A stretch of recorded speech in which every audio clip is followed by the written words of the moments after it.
You're listening to Cards to the Moon, a podcast about trading cards from both a collector and investor perspective. We hope you'll stick around for the ride as we take a deep dive into the state of the hobby, share some hot takes, hopefully some useful advice, and fun stories along the way. Hey guys, welcome to Cards to the Moon. This is episode 90, and it is our Friday episode. My name is Clark from FiveCardGuys on Instagram, but it is a little quieter today because I am hosting by myself. You know, I just had enough of Hyung and John stealing my spotlight, so here I am being a one-man show. Actually, all of our schedules got a little bit crazy heading into November. Hyung is actually flying out to Dominican Republic and to Mexico for the next few weeks as a coach for the junior national baseball team representing Canada. They'll be competing in the World Qualifiers, hoping to qualify for the 2023 WBSC U18 Baseball World Cup in Taiwan. So good luck, Hyung. I'll be away myself for a week on a family vacation. But then when I get back, John and I will be holding the fort down along with a special guest host till Hyung gets back. So stay tuned for those upcoming podcast episodes. Should be a lot of fun. We did manage to record one more episode with the three of us together, so look out for that show this coming Tuesday. Okay, for this episode, since it's just myself, I thought I would just ramble about why I love sports cards. Maybe a little bit about how I personally got back into the hobby after a 2-decade hiatus and why I'm still bullish on the sports card industry in general. So I hear a lot of similar stories about how a lot of current collectors got back into the hobby, especially having done several interviews with some of our hobby friends for the podcast, and even meeting and being reacquainted with old real-life buddies because of sports cards. Hyung and John, my podcast co-hosts, are the perfect example of that. You know, when the hobby started to pick up again, because really, us 30 and 40-year-olds got the collecting bug out of nostalgia and the fact we had full-time jobs, which meant having more disposable income to spend on sports cards. Yeah, it was fun to connect with old friends to rip some wax. And it was fun chasing hits. And for me, as well as a lot of collectors I know, it was fun flipping so that we can buy more sports cards. It became this addiction that we had to start hiding from our significant others. I mean, how many of you guys ripped a pack or 2 or 3 in your car?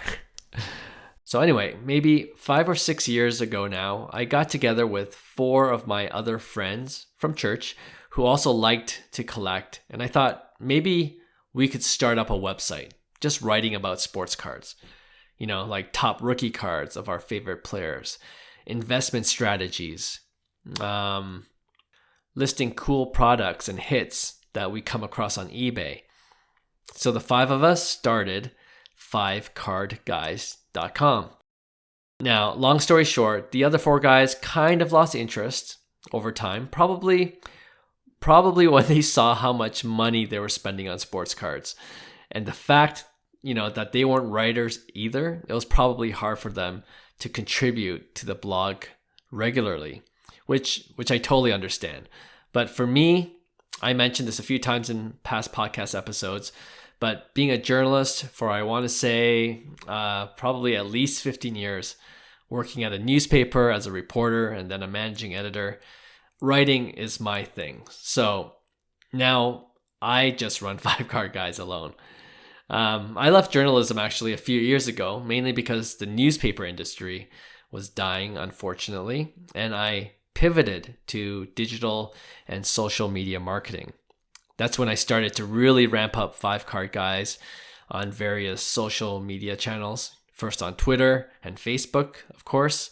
But then it was on Instagram where I saw the most success, where I just had the idea of creating a page where I would highlight some of the best high-end sports card auctions on eBay every day for the past 6 years now.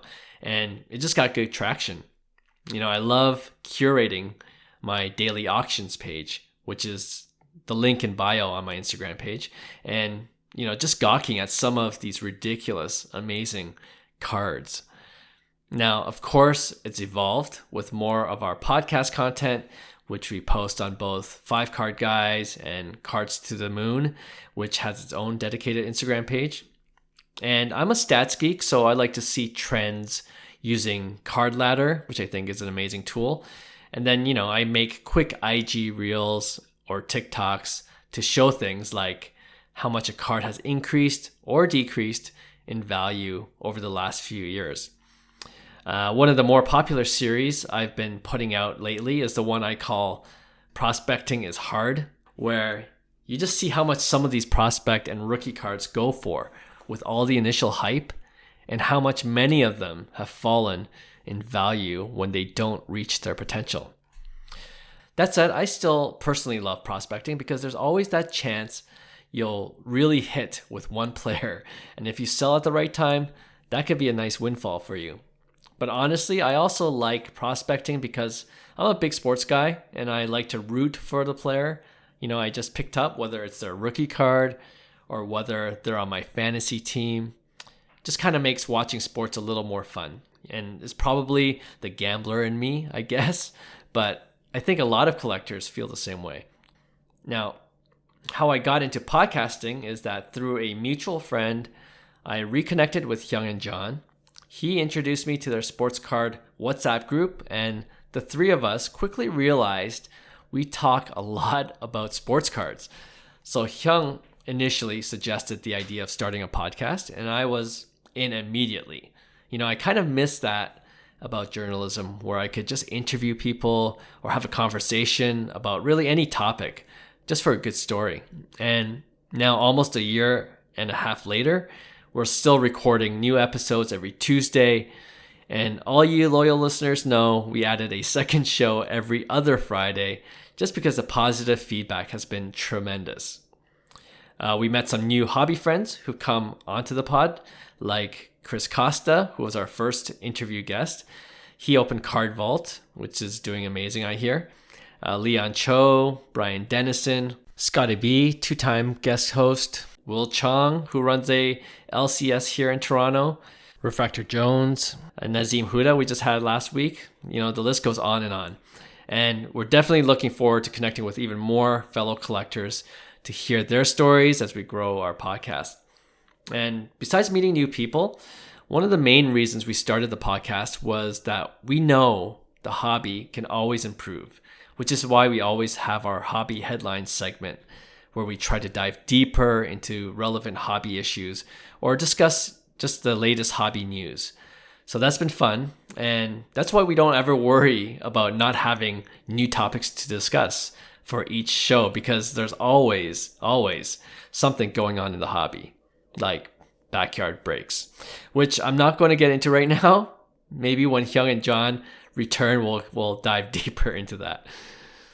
All right, lastly, if we're honest, the hobby isn't as fun for a lot of collectors because of this bear market we're in. Your card portfolio is down. My card portfolio is down.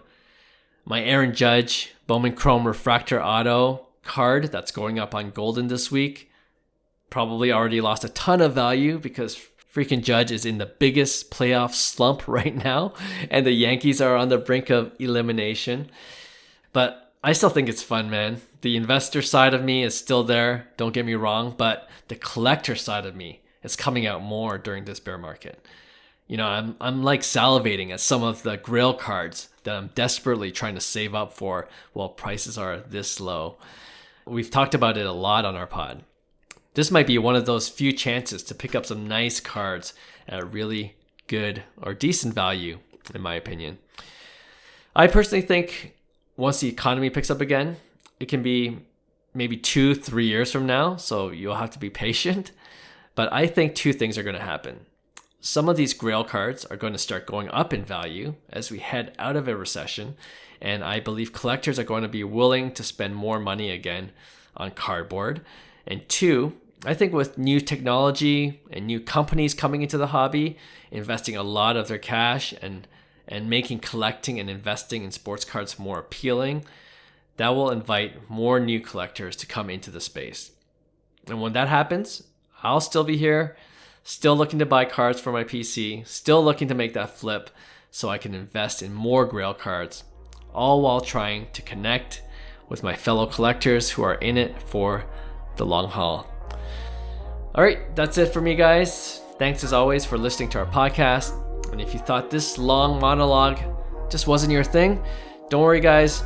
Boys will be back for our next episode. I'll see you then. Bye.